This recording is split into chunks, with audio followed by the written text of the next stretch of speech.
আমাকে যে ছেড়ে গেছে, আমার যাবতীয় চাওয়া পাওয়া তীব্র ভালোবাসাকে উপেক্ষা করেই গেছে। নির্দিষ্ট পরিমাণে ভালোবাসার কোনো নিয়ম থাকলে আমি বুঝতে পারতাম ঠিক কতটা অযোগ্যতা ছিল। তামাম দুনিয়ার কোনো মানুষই তো নিখুঁত প্রেমিক নয়। আমি তো ৮ আনার মানুষ ১৬ আনা যত্ন মেখে রেখে দিতে পারিনি। আমাকে ছেড়ে যাওয়ার খুচরো কারণ জানতে পেরেছি ইনবক্সে জমে থাকা বাংলা অভিধানের হৃদয় পুড়িয়ে দেওয়া কিছু শব্দের হামলায়। মানুষ দোষগুণ মেনে নিয়ে ভালোবেসে একটা সময় রাস্তার লোকের মতো মুখ ফিরিয়ে নেয়, কথা পেঁচিয়ে আহত করার চেষ্টা করে মমতায় ভাটা পড়লে। আমি কখনো তাকে অভিযোগে অভিযুক্ত করিনি।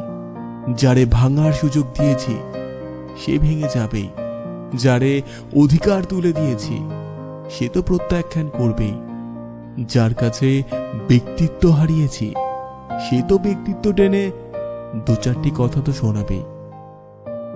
তবে ছেড়ে যাবে বলে মানুষকে পাষাণের মতো অভিনয় করতে হবে কেন? মধ্যরাতে নিশ্চুপ আলাপনের ভিড়ে কত শক্তপোক্ত সম্পর্কের মৃত্যু হতে দেখেছি। আমি তো প্রেমিক, ৮ আনার মানুষ। অসামাজিক কিংবা অযত্নশীল বলেও তো চলে যেতে পারত, অপ্রেমিক বানিয়ে চলে যেতে হলো।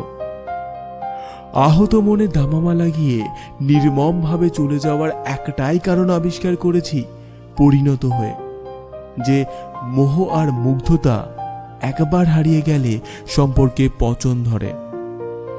শরীরের পচন ঠেকানোর মলম তো আছে, কিন্তু মন পচনের মলম পুরো পৃথিবী তন্ন তন্ন করে খুঁজছিলেও মিলবে না। চলে যাওয়ার জন্য আসা যাত্রীকে ভালোবাসায় বেঁধে রাখার সাধ্য কারও নেই। আর আমি তো প্রেমিক, ৮ আনার মানুষ।